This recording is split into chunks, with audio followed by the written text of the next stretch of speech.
Hello guys, hello, this is for Pisces. Welcome dito sa aking channel, Kapalaran 888 Pisces.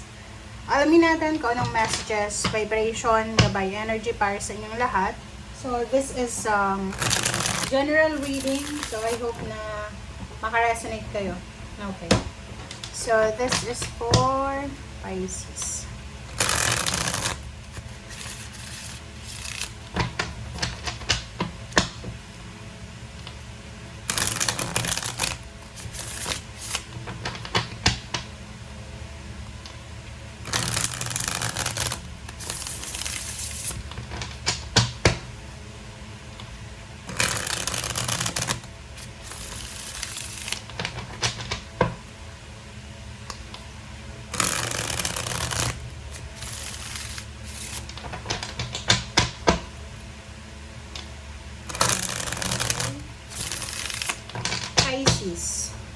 Pisces.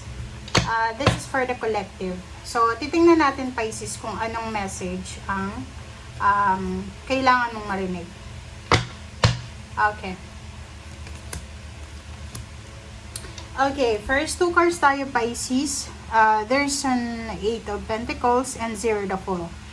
So, sa nakikita ko sa'yo dito Pisces, sinasabi ng barahan na isang risky, parang ano to hindi ka sigurado, okay? So, like for example, kung nasa Pilipinas kayo, or nasa ibang bansa kayo, tapos may mas maganda ka pang plano para sa trabaho mo, para sa sarili mo, para sa career mo, i-try mo daw. Okay? Kasi eto, sinasabi na, like for example, nasa Pilipinas ka, tapos pakiramdam mo, hindi masyadong maganda yung takbo ng finances mo. Yung parang pakiramdam mo, kumikita ka pero parang walang improvement, walang progress. So, sa barahan mo na to, sinasabi ng barahan na kung gusto mong mag-take ng risk, gusto mong mag-apply ng trabaho sa ibang bansa, or gusto mong mag-change ng career, okay, career change, career advancement, gawin mo na siya as soon as possible. Kasi, alam mo, sa buhay natin, love life, career, or whatever man, relocation, sugal yan diba? So, kung hindi ka susugal sa kung ano yung gusto mo, walang mangyayari sa'yo. Alright. Okay, next is 5 of Wands and King of Wands. So, sa nakikita ko sa'yo dito, may mga Pisces na you are comfortable. You are comfortable sa kung ano yung comfort zone mo, sa trabaho or negosyo. And dito sa barahan mong to, sinasabi na mas lalago yung financial breakthrough mo or financial prosperity mo or yung pera mo or yung sarili mo if you are willing to compete. Healthy competition, syempre. Halimbawa, nasa isa kang kumpanya, alam mo sa sarili mo na magaling ka sa trabaho, magaling ka sa craft mo. Kumbaga level up na yung skills mo, pero komportable ka na sa posisyon mo na yan. Pero kung sabi ng baraha dito, kung gusto mong mas tumas yung sweldo mo, mas tumas yung posisyon mo, take risk, 'di ba? Take risk na makipagkompetensya ka, makipaglaban ka sa healthy competition guys, sa loob ng trabaho or sa loob ng company, 'di ba? Kasi sabi ng baraha diyan sa'yo, yung willingness natin, yung motivation, and kumbaga yung urge natin na magtagumpay, yun yung kailangan mong mas i-prioritize sa ngayon. Okay? So, Chariot and diba? Sabi ng baraha sa'yo dito, Pisces, makinig ka ha, sinasabi ng baraha sa'yo dito na lahat daw ng lahat ng posibleng gawin mo, posibleng planuhin mo, ay magdadala sa'yo ng success. Ano man ito? Kasi itong 7 of Chariot na yan, yung Chariot na yan, this is the hard-earned success. Kumbaga, yan yung fruits of your labor. Yan yung ending. So, sinasabi ng baraha sa'yo, kung magde-take ka ng rest, sorry, kung magde-take ka ng rest, para maghanap ng trabaho, para mas tumas yung posisyon sa trabaho, sinasabi ng baraha sa'yo dito na magiging sobrang stable and secured ka, lalo sa finances pagdating ng araw. Ganun lang yun Yung iba dito makakarelate, yung nasa probinsya, Alam nyo na mababa yung rate sa probinsya, pero you're staying kasi nandyan yung pamilya mo, ayaw mong malayo sa pamilya mo. Pwede mo naman dalhin yung pamilya mo kung saan ka pwedeng magtrabaho, di ba?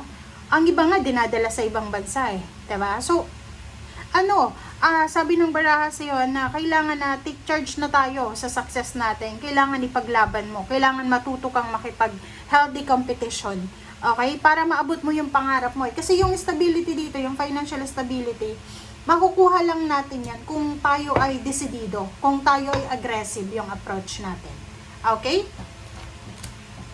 Alright, and the last card natin is Nine of Cups. O, diba? Sabi ng baraha sa'yo dito na isang desisyon mo lang ang gagawin mo and then magbabago ang lahat. Okay? Isang desisyon lang ang gagawin mo, magbabago ang lahat. Finances, emosyon, magbabago ang lahat.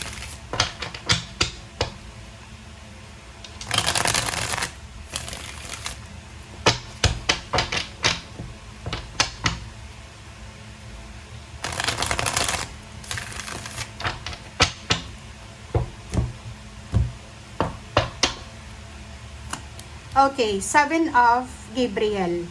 Oh, diba? So, ito siya, Pisces. Sinasabi ng baraha, stand up for what you believe in. Kung naniniwala ka sa sarili mo, ipaglaban mo. Ipaglaban mo yung pangarap mo, diba? Yung trabaho mo, yung position na gusto mo, yung kung ano yung stability na gusto mo, and have confidence. Claim your personal power, which is this one, Emperor. Diba? I-claim mo yung power mo eh. I-claim mo yung yung position na para sa'yo. Wag kang kasi alam nyo guys, ganito yon. Ang mga Pisces kasi, kahit alam nila na magaling sila sa trabaho, matalino, parang mas komportable sila sa anong tawag doon? Sa back row, or doon sa likod. Yung parang you're supporting lang. Kahit alam mo na yung nasa unahan, ay hindi masyadong magaling. Parang yung spotlight, binibigay mo sa ibang tao, and ikaw, dinidim mo yung light mo, which is mali yun. Kung alam mo na magaling ka, ipakita mo. Kung alam mo na karapat-dapat ka sa posisyon na yan, 'di ba? Kunin mo yung posisyon na yan. Okay, Knight of Ariel, sorry. Marami kang dapat na i-accomplish. Marami kang dapat i-accomplish. So, kailangan mo ng detailed na plano. Okay? Huwag kang mag-alala. The universe is watching you. The universe is trusting you. You are protected, you are guided, and you are important. You're the best. Diba? Parang ganun yung sinasabi ng baraha sa'yo.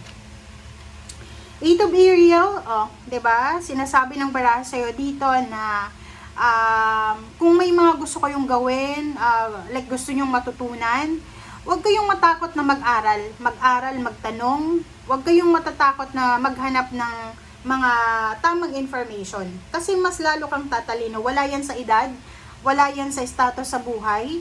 Halimbawa tayo, may mga gusto tayong malaman, 'di ba? Sa panahon ngayon, nasa na tayo nasa EL na tayo. So sinasabi ng baraha mo na yon, huwag tayong manatili doon sa old belief natin, old mindset. Kailangan kung ano yung trend ngayon, yun yung pag-aralan mo, okay? Para makasabay ka sa ikot ng mundo. Okay, decision, 15-6. Kailangan mo ng masusing pag-iisip para sa decision making. Kailangan mo mag-desisyon. Kung gusto mong mapabuti yung buhay mo, Pisces, kailangan mag-desisyon as soon as possible.